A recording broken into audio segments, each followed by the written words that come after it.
Good day. Welcome, welcome. Thank you so much for tuning in. I'm Jay, and this is Homeschool Yo Kids Podcast. Today we have with us Cat. Cat, introduce yourself. Hi, my name is Cat Hendricks, and I am the program and alumni director for an organization called Parents Challenge out of Colorado Springs, Colorado. Okay. Well, I always ask everyone, take us on the journey. How did we get to Parents Challenge? That's a fun one. Because it's all about who you know.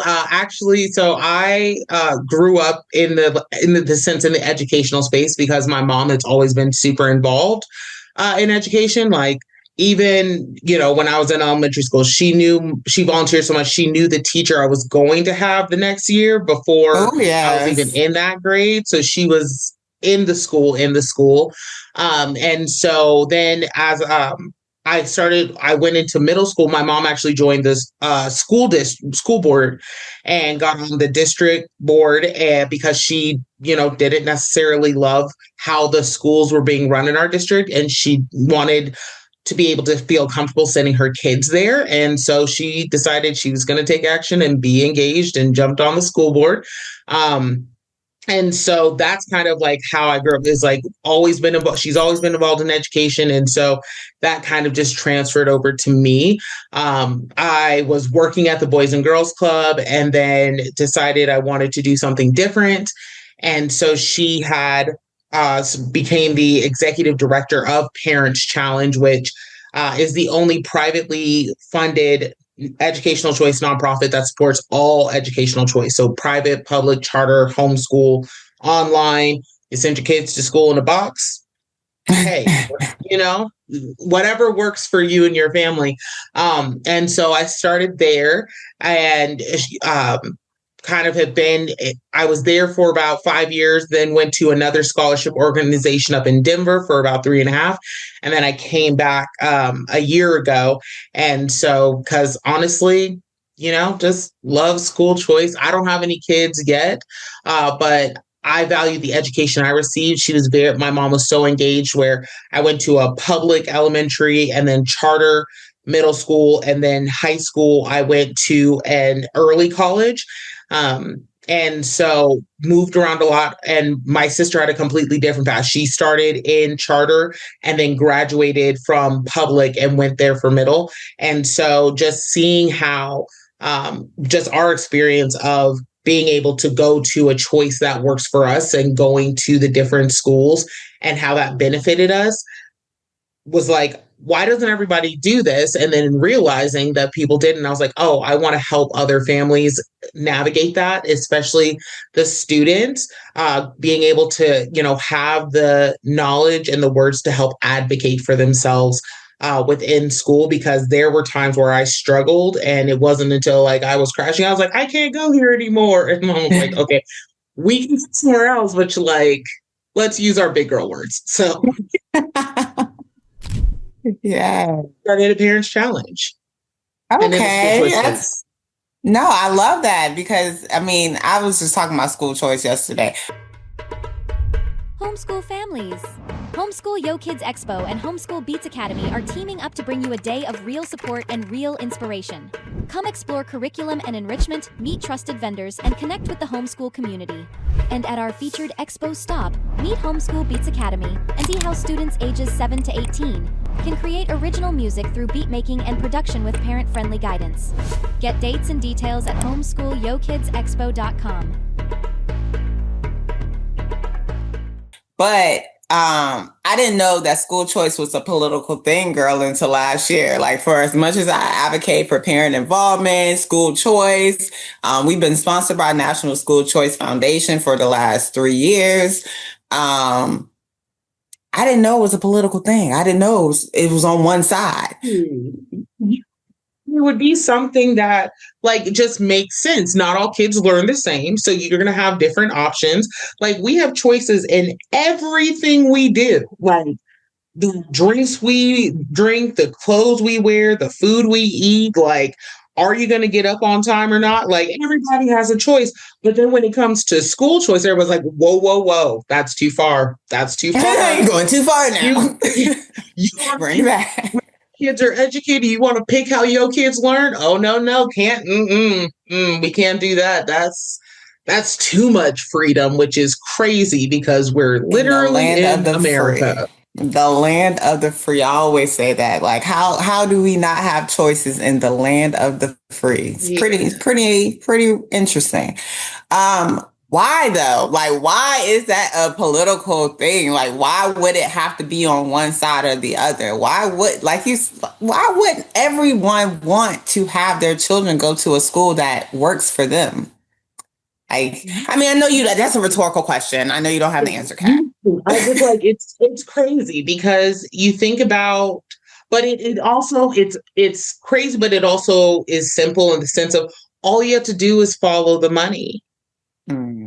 Of course. And that's the sad part about it is that we spend more on education than most countries, like if they pull their money combined, spend on education, and yet our educational system is failing. And it's like, and they're like, we need more money. It's like, well, what are you doing with the money that you already have? Girl, I tell people, these schools they're not missing, they do not lack funds. What they lack is proper allocation of these funds. That's what they lack. But they're not lacking in funds. And you're like, Homeschool families, are you ready to refresh your plans for the year? Join us at the Homeschool Yo Kids Expo. Meet curriculum and enrichment vendors, discover new programs, and connect with a community that gets it, all in one place. Come with questions, leave with real options. Get event details and register now at homeschoolyokidsexpo.com. That's homeschoolyokidsexpo.com. Oh, wow. That looks like a fancy house and car. And yet you be telling us that the schools can't afford basketballs. Interesting. Or books. New books.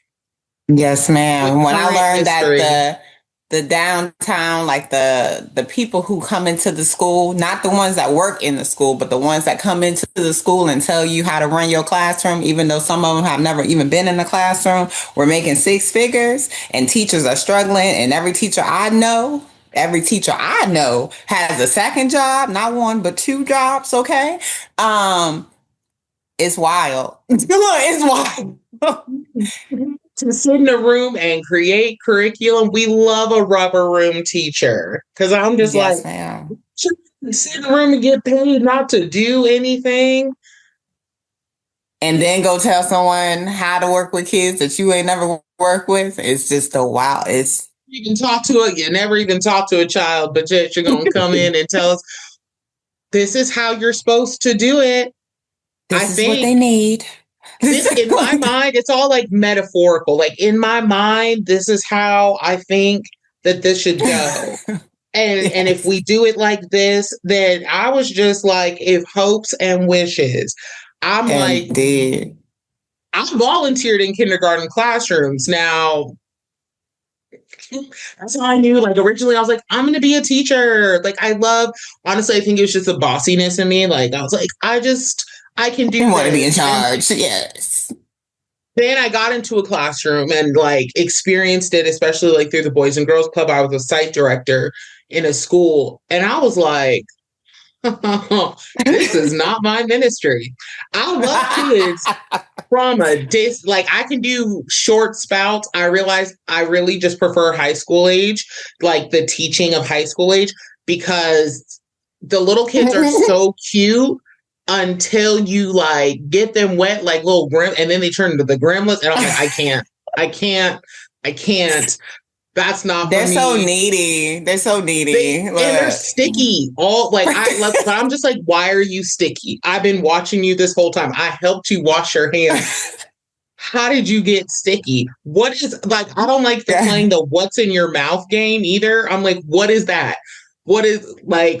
How did you find that? Where did you go? I don't know. But I just realized, like, I love children, but I realized I need to save up my energy for my own, and which means I can't be with everybody else's. So. Girl, I don't know. I always say elementary school teachers are heaven sent, honey. They little angels that fell from the sky and was like, guess what? We'll do it. We'll do it because no one else will. And they all talk like this and so patient. They're so patient and so kind. Your kid has music in them. They just need the right tools to let it out. Homeschool Beats Academy teaches kids ages 7 to 18 how to make real beats at home on their schedule, in their own style. No experience needed. Grab the complete First Beat Kit free at homebeatsacademy.com. That's homeschoolbeatsacademy.com. Yeah, girl, no, I did middle and high. I like the big kids. I like to be able to use my big girl voice, okay? And I know that you understand what I'm saying. What? Like, yes. Like we're not going to pretend like either one of us is dumb. And so let's talk. And you know, them little ones be smarter than they let on. Like they way smarter. I even look at babies and I be like, yo, I know you know what I mean. I know you know what one of my friend's kids, I'm telling you, she be looking at us and I'm like, I know you know what you're doing. And she just looks and I'm just like, I know you know that you're supposed to put that away and you're not supposed to touch that. And then she's just like, she gives you that like little look or she's like, like, mind your business. But like what are you gonna do? Like they be having all the audacity. I'm like, you fresh on the planet and you think and they do though. And that's the thing. They do run stuff. We are beholden to, she gets sick. We all get sick. It's all of us now. I'm like one toddler takes out 12 adults. Like it's crazy work. I was like, I don't know. And then they over it in like 2 days. And then like it never happened. Why are you mad? Why are you mad? Like, why aren't you get up? I'm hungry. It's like, okay, so all right, my bad. Sorry. As long as you know. Look, as long as you got the prerequisite. Apparently you have gone through the prerequisite for your kids. Okay. So you know what to expect because it's real. It is definitely real. You know, I woo side on a daily. So I'm just like, Lord, I don't know who my future husband is yet, but I hope that he's calm in spirit and that my kids take after him, because if they take after me, help. 1 and 1. You're going to have 1 and 1, depending on how many you have. I'm like, guess who's going to help raise these kids? I can't do it by myself. Yes, Mom. Yes. She's like, absolutely. And I was like, no, absolutely. It's called power of attorney, and I will use it. And you will come and you will live with me and help me with these kids because I'm scared. They're going to be just like me. And I know you. I'm like, yeah. Oh, you know you. I know me. Yes. Well, hopefully, by the time yours grace this planet, things have changed because, not all states even have school choice, which once again, mind blown. Like, what in the world?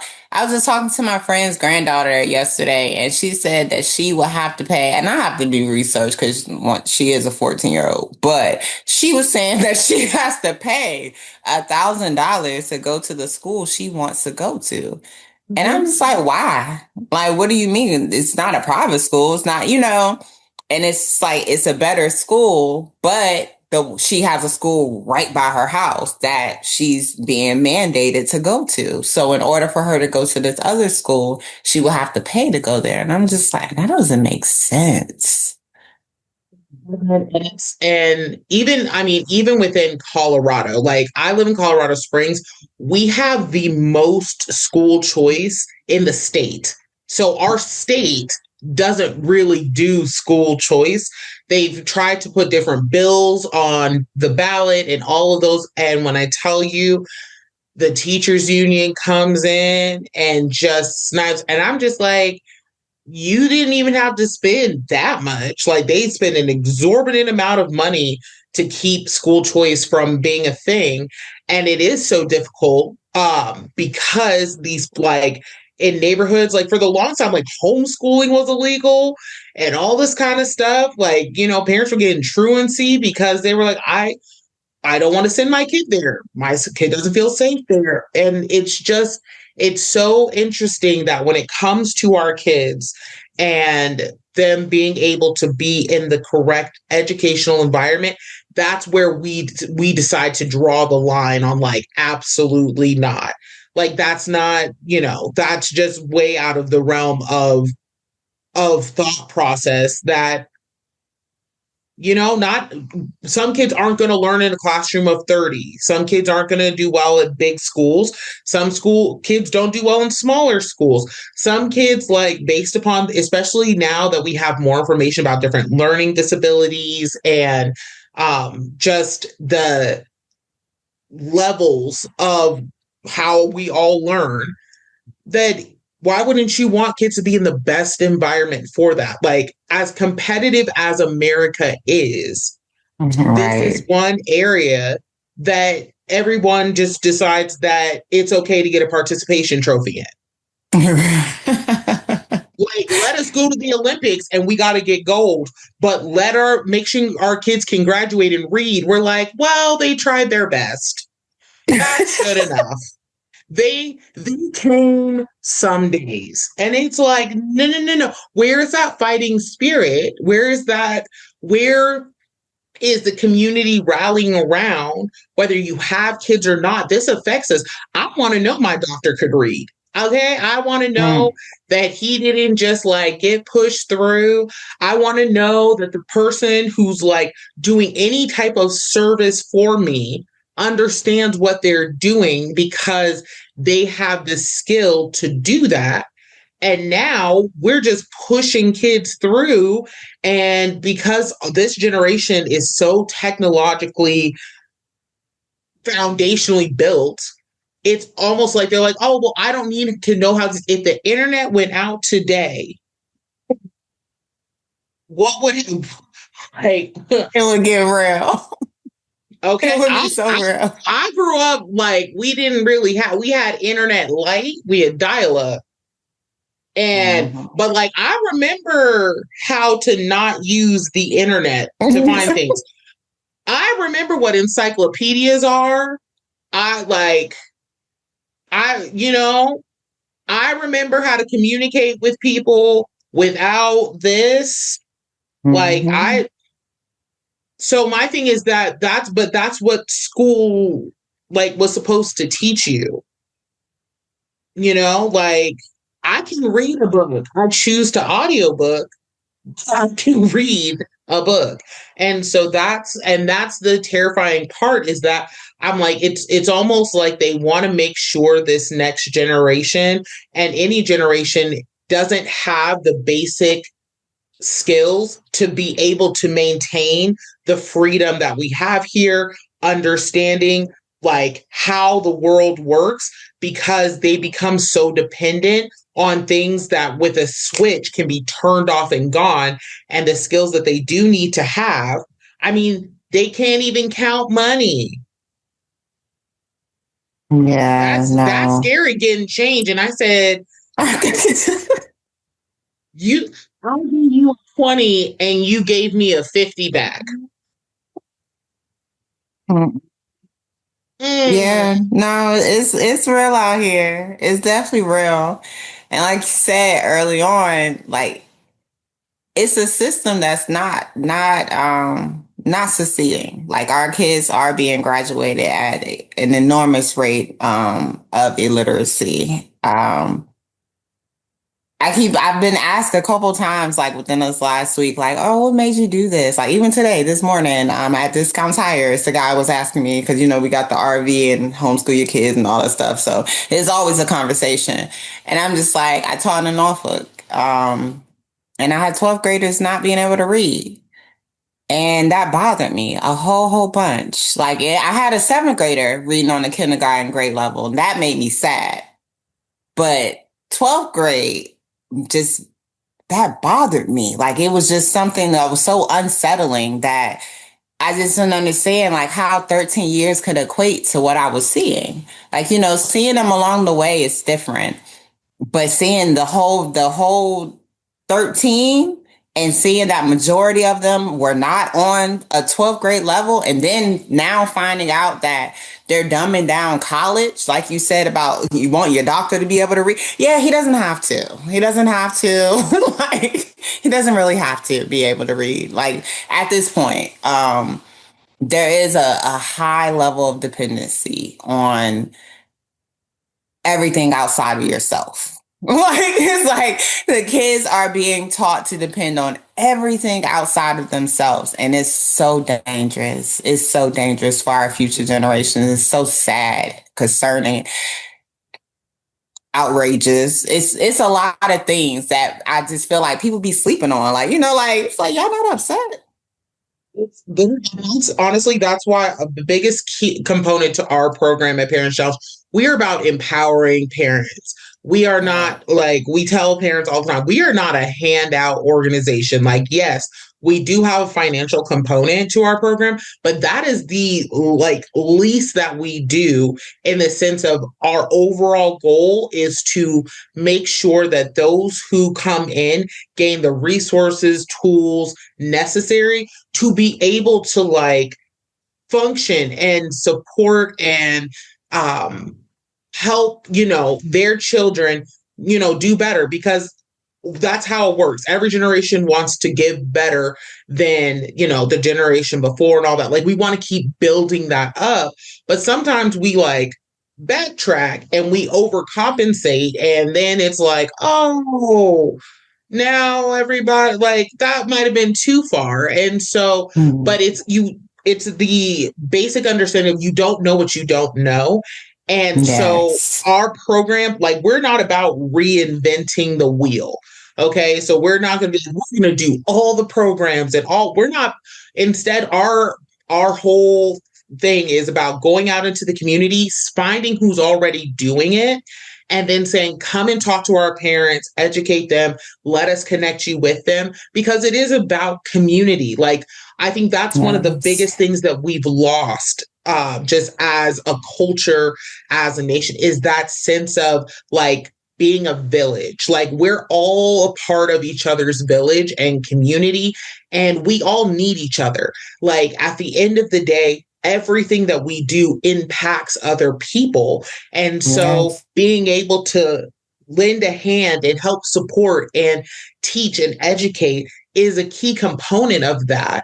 And so instead of being like, well, why don't you know? I know that. Why don't you? It's saying, no. Okay, you don't know that? No worries. Let me share with you what I know and help you get where you're trying to go. And now the expectation is that you're going to do something with that information, because ignorance is bliss, but at the same time, knowledge is responsibility. And so once you know, then you need to actually use it. And that's where the accountability comes in, which is another key pillar within our program, is that we're going to get you the resources. We're not going to assume that you know. We're going to help you to the best of our ability. And then after that, we're going to hold you accountable, because we now know that you know. And now you have a different choice that you have to make. You can either keep moving and keep your kid in the same school that's not working out, has been working out for 3-4 years, and then every year just crossing your fingers and hoping it gets better. Or you can take the resources that we've shared with you and go and, come to our school fair and that kind of thing, shop the options, be proactive and engaged, because we know that when parents are proactive and engaged in their kids' education, their children do better, because they're not waiting for them to fall off. They're seeing it as soon as it starts, as soon as the crack starts to form, and saying, we got to catch that. What's happening? Is it the teacher? Is it the material? Do we need to get a tutor? What does that look like? Is it the school? Is it too much? My thing is that, why is your kid in sports if they're failing their classes? That's a no-go for us. You can't be in band and choir and swim team and cheer and all that kind of stuff, and you're failing everything except art and gym. Come on. That happens. You can't do that. And our parents, we hold them responsible for knowing. My thing is that if I'm seeing your kid's report card at the end of each semester, and I have to enroll them now in our academic success program because they're failing core classes, I'm looking at you like, how do we get here in December? And it's clear, based upon the percentage of the grade, that they probably haven't been doing well since September, October. Why haven't you been? Or when parents are like, oh, well, I don't know the login to the portal. Yeah. I was just going to say, and they made it like more convenient for parents to continuously check in because of those portals. Those portals weren't around when I was in school. Like, you know, my mom was a very, very proactive. I remember I got my first D's in ninth grade. You know, a little transition. I don't know what I was doing, probably sleep, but I got 3 Ds, and my mom was up at the school so quick, like, oh no, she doesn't do this. Like, so what's what? Like, and that was without the check-in. Yes. And me and one of my oldest friends, we joke all the time and laugh because we used to stay on punishment because of our progress reports. We would be punished until we brought those grades up report cards. So about 4.5 weeks, we on lockdown, having to give up the phones, having to give up the television, had to give up everything. And we would have to write letters to each other and bring them to church. On Sundays or Wednesdays. That's when we would see each other. And that's when we would the Wednesday, because I was like, at least I still got to do youth group, because I miss my junior prom. I miss end of the year. Because again, my mom was like, I know you know this stuff. You're making a choice. If she said it was graduation. It was graduation time. And I had played myself because you got to select the classes, you know, that you didn't have. And I took all the classes that were easier for me, like the first 3 years, left all the math into my senior year, math and science classes, which I don't love, not good, not my ministry. And so I was kind of slacking in them because, you know, the senioritis kicked in and all the things.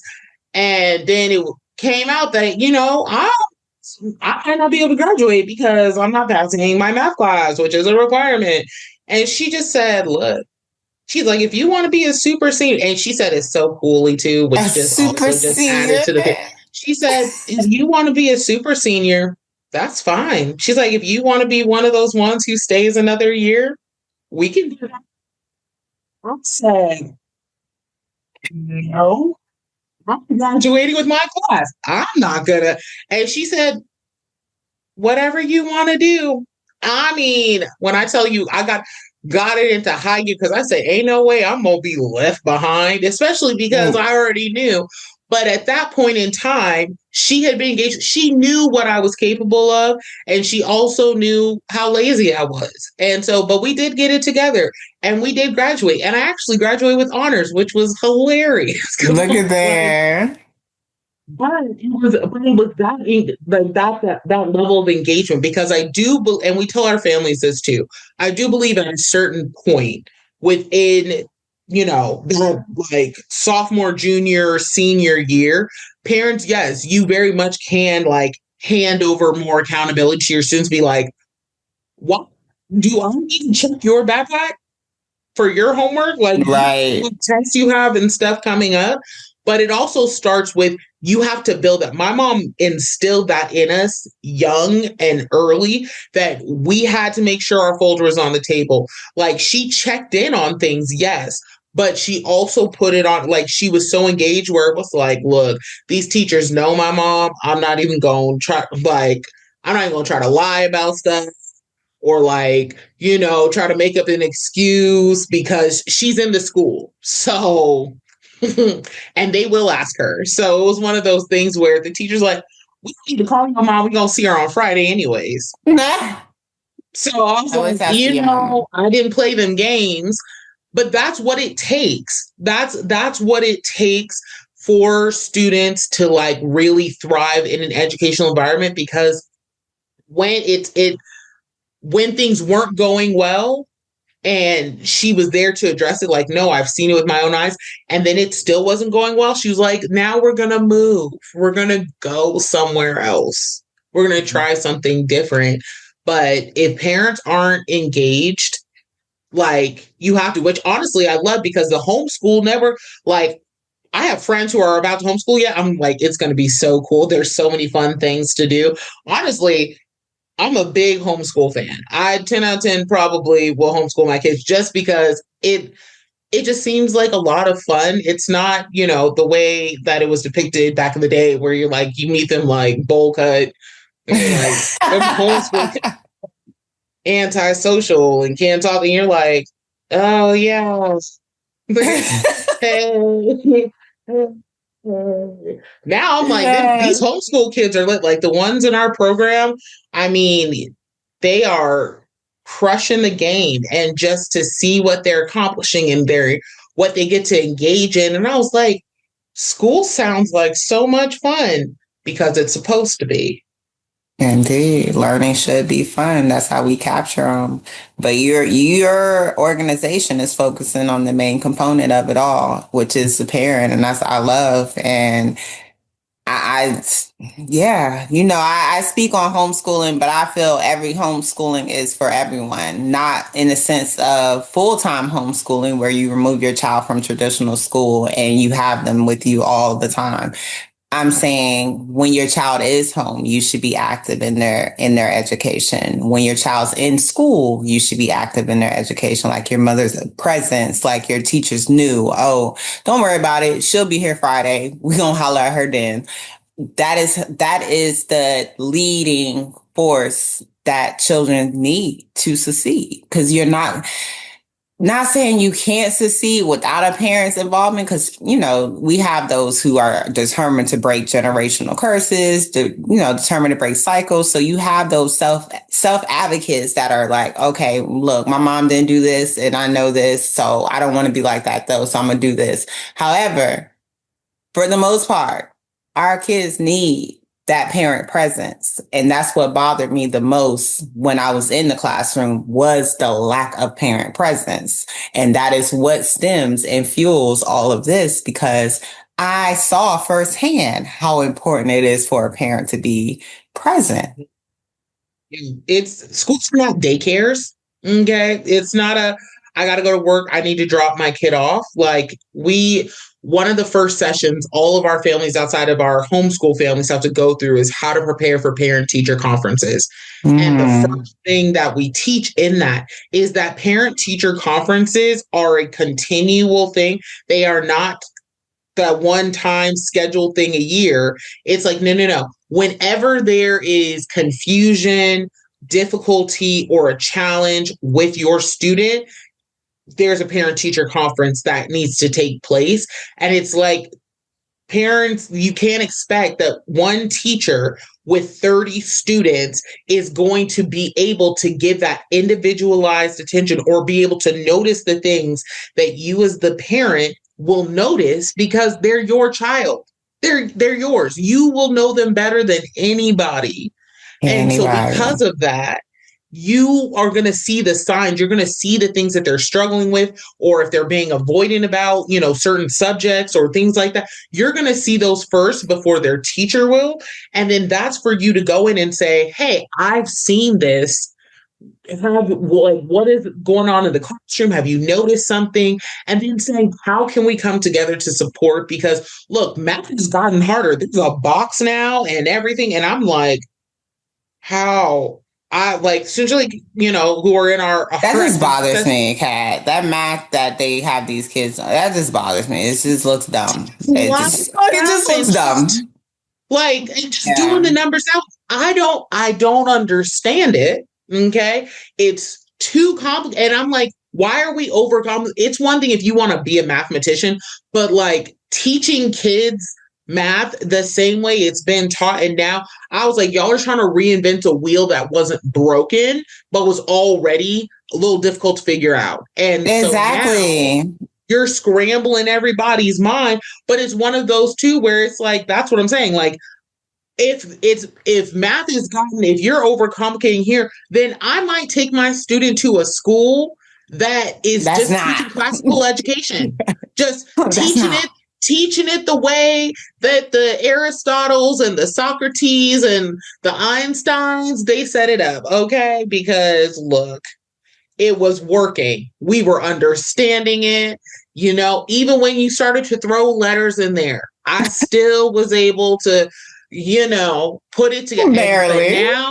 Now you mix in all the things together, and I'm like, who is this for? Who is, at this point, give a kid a syndrome and they're good. Like that. You see my bother squint? Look, this is my bother squint. I don't understand. I don't like it. I don't approve of it.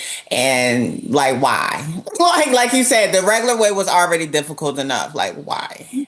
We're like, oh my gosh, kids can't, they're not getting it. It's like, because you overcomplicated something and you changed the rules of the game. And at the same time, you didn't change the rules because kids were just becoming so advanced and ... I'm like, it went from No Child Left Behind to, well, what kids? What kids? Well, it went from, unlike Jesus, who left the 99 for the one. The school's leaving everybody, the whole 100. Like nobody's coming along. And then we turn around and we're like, well, why don't they understand this? I'm like, not only did we not track that they weren't ready to go, we just kept passing them up grades. They've been struggling with this since second grade.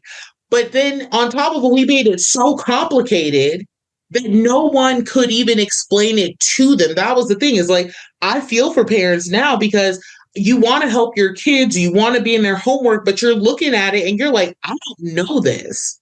I don't. This is, and if you teach them the way that you learned it, then they go to school and they're like, oh no, that's wrong because you didn't use the box. Yeah, see, and I would be that parent, like, girl, you gonna do this way because I don't know what this is. Answer's still the same. There was no corners and all the things, and it's overly complicated for no reason. And then at the same time, they're like, well, I was like, what? I don't understand what the point is. I'm like,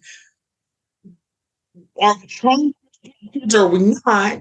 And then you're upset because parents are like, no, this isn't working. My child isn't doing well.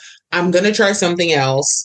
And then they're like, no, but we've been paying all these people in this rubber room to have these ideas of how math should go. How, like, if you just had a box, because someone in a rubber room decided that there needed to be a box. And now we have boxes in math. And it's like, you could use that money to pay more teachers' aides, like get more help in the classroom so that, little Johnny in the back who's cutting up and can't really focus and is distracting everybody, you have support to be able to figure that out and then realize he's probably gifted and he knows all this stuff. So, but it's those kind of things where it's like, I can either wait for the system that clearly through their action shows that they're not looking to help my child, wait for them to one day decide, you know what, we're going to make education about the kids again. We're really going to do it. We're going to focus. We're going to decomplicate. We're going to better allocate. Or I can take my student out now, find something else, charter another public school, private school, homeschool, online school, find something that works for them now so that my child doesn't end up being collateral damage of a system that at this point in time is more focused on the adults in the room than the children that you're supposed to be educating. It's not about us. It's not about us trying to relive and rehab our school moments. See a therapist, build a bridge, get over it. it's not about us. It's about the students and giving them the chance to be able to create the life that they want, just like someone gave us the chance to create the life that we have. If you don't like it, if you still wake up the next day, you have a chance to change it. That's on you. That's you, but you don't project all your issues onto everybody else. That's what I'm talking about, like that village mindset. We do, like that whole, it's just about me. It's not about you. There are millions of stars and millions of planets. And let me tell you, none of them revolve around you or me or anyone. They don't.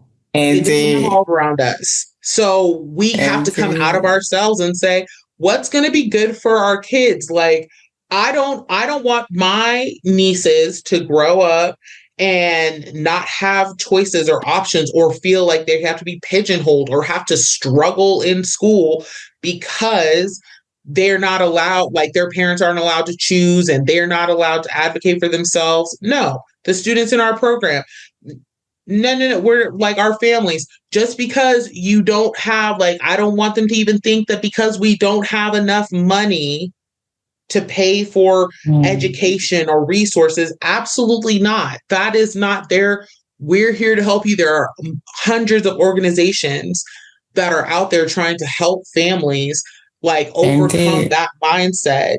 And it's like that, but that's what being in the community is. It's about like encouraging and helping to develop and having solutions to problems and not just sitting around being like, well, it don't work. I mean, we've been doing it like this, so right. Keep rolling.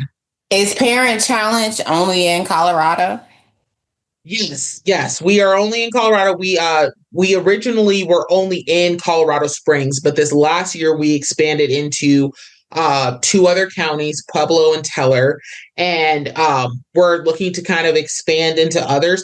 And honestly, we are open to like sharing our program model with anybody who wants to bring this type of parent engagement program to their like city, their town, whatever that is. So we don't believe in gatekeeping because, again, it's about the community. It's about the bigger picture. And so we're like, you want to start a parent empowerment, group around education, we'll share our model with you. We'll share what we do, what works, how you can get it started and help you do that all for free 99. Like, nice. It's just like it is. All we want is that parents are empowered around their kids' education and that kids are being put in the best environment for themselves. And so that needs to be the conversation. It's not political. That's why we don't advocate for any choice option. I'm not going to tell you one is better than the other because what works for one child doesn't work for another. What school works for one doesn't work for another. And so to say one is bad or it's not. My thing is that there are bad apples in every bunch. And sometimes you just got to clear those out, find what works for you, and then do that. And so our goal is to help empower families around that mindset that like, this is just the way that it is. No, it's only the way that it is. If you allow it to be the way that it is, right, you have choices. Indeed. So is it with the challenge or with the organization in general, is it classes that parents complete or is it is classes? So we have what we call our empowerment session. So this last school year, we had about 50 different sessions. Mm-hmm. Our session topics vary between, we have different categories. We have family classes. So we have classes specifically for parents, and then we have classes specifically for students. And then we have our, academics. And so we have math sessions and sessions on, learning disabilities and IEPs and, and then we have our college and career success, which is both for parents and students. So we talk about college, so we talk about career, trades, special skills. And then we have our mental health category where we, again, talk about the different challenges that come helping parents, self-care and how can you do that in a busy world. Our sessions are all separate session topics are all selected by families. We do a focus group at the end of the year. We ask parents, what do you want? Because again, our program is not for us. I am not a parent, so I'm not going to assume what parents need. I'm going to ask you. And then my job is to go out with me and Aaron, who's on our program team with me. We go out and we find resources in the community and partner with them because again, not reinventing the wheel, and it is about the community. So someone's out there doing, suicide prevention. I'm not going to create something on that. I'm going to bring them in to share that information and have them talk with families. We go, when we do sessions on finance, we go to the banks and people in that world and say, come and talk to our families about budgeting and all of that. You're a professional, you're in this. And so, 95% of our presenters do it for free. They give their time, their material, all of those things. There are those who, we use curriculum from a, brand and that kind of thing. And so we, pay for that. But our classes are for free. We have virtual, in person, so that everybody can have access. Our sessions are open to the community. So even if you're not a parent in our program receiving funding, you're able to come. Anybody's able to come anytime. We'd love to have you. If you come to our in-person sessions, we feed you. Called it Date Night Challenge. Oh, yeah. It's a whole thing. And so our goal is, the parents in our program have 3 accountability measures. The first is they have to attend 12 hours of learning throughout the entire year, which is equivalent to either 6 sessions, sessions, or we have lunch and learns, which are about an hour. So they have to do multiple of those to get those hours. Then at the end of each semester, they have to complete what we call a parent student journal. And this is just where you tell us, what did you do with your student this year? What were the activities? What were their, grades like? What were the areas they struggled in or excelled in? How engaged were you? And then after the parent student journal, families also have to volunteer 20 hours every semester within the community. And we don't care where. We don't give specifics. If you want to go pick up trash in your neighborhood, if you volunteer at your church, or you do a soup kitchen, whatever that looks like, but we want to make sure that our families are also giving back because the community is giving to us because we are privately funding. We take no state funds, no federal funds. All of the money that comes into Parents Challenge are private donations.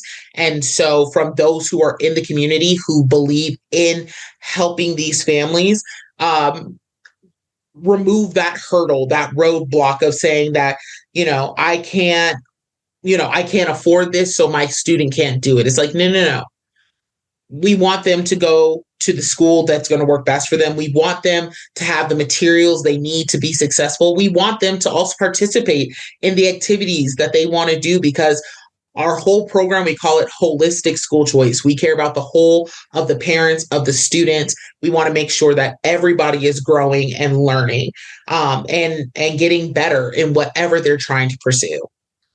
Nice. This is awesome. I'm grateful for your community, like what you have built. This is, I know you're a part of it, but I'm just saying, thank you for doing this work. Thank you for doing this work. Long story short, yes. Okay, I have 2 more questions for you before I let you go. One. With all that you do and advocating for these parents and teaching parents how to advocate for themselves as well as their kids, how do you make sure that you are replenished? How do you self-care? Ooh, that's a good question. We're getting better at it. This is something that I'm learning, but one of the biggest things for me that I've been working to incorporate is taking a Sabbath and really just taking that rest day and just spending time, what anchors me is my faith. And so spending time with the Lord and just having that moment to where I'm reset. He reminds me of how I need to be moving and what I'm doing, because everything that I do is to like glorify him and his will. And so taking that Sabbath, taking that time to rest and reset and restore myself is that. And within those Sabbath days, it all depends. I might sleep, I might watch a little anime, I might cook. I love cooking. And so that's kind of my thing. I'm like, let me just, chef it up a little bit. Or just spending time with friends and things like that. But yeah, I just taking that time to just shut everything off and say, we're not on our phone. We're going to turn off band. You cannot contact me today. So nice.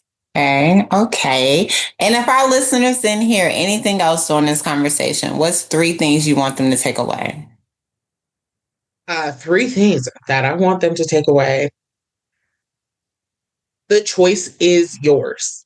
You have more power in what happens within your child's education than you think. All you have to do is seek out that information, but it is there for you. You are not alone. 2 is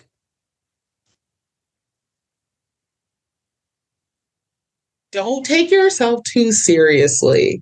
Like, there is a solution to problems. It is not like the world is burning down. The world is not burning down. It's all about your perspective. And it's the 90-10 rule. 10% of life is what happens to you. 90% is how you respond. And so choose your response. Choose the joy. Like, in all the hard things, choose to find the joy. Choose to find the kindness. And 3 would be, you need a village. You need community. No one survives on an island alone. And so don't be like afraid to ask for help. And also don't be afraid to give help and like put your skills out there, show up, don't try to figure everything out by yourself. Trust in your community, like be a leader in that, like bring your community together, choose unity over division. Because at the end of the day, we're not born alone and we don't die alone. That is a whole lie because your mom was there in the first place. And then my thing is, dying alone means that no one ever knew your name. No, you've never met anybody. That's what dying alone means. So we're not born alone and we don't die alone. So the middle part of life is not meant to be alone.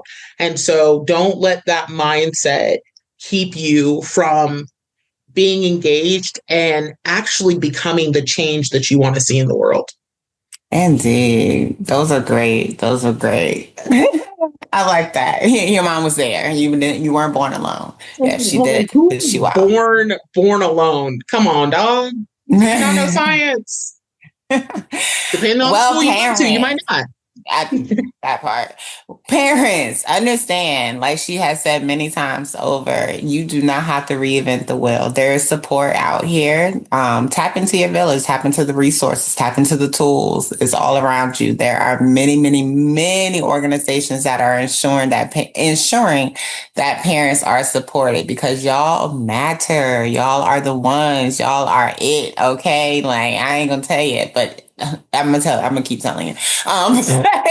You are the most qualified to lead your child's learning journey. So do not give that hat away to anyone else. Don't let up off the gas. Stay in front of it, and tap into the resources because they are there. All the links will be available for you to check out Parents Challenge if you are in the Colorado area. And maybe, you can bring this model to your area if you are not in the Colorado area, because I think it's pretty dope. So, yes, Homeschool Yo Kids.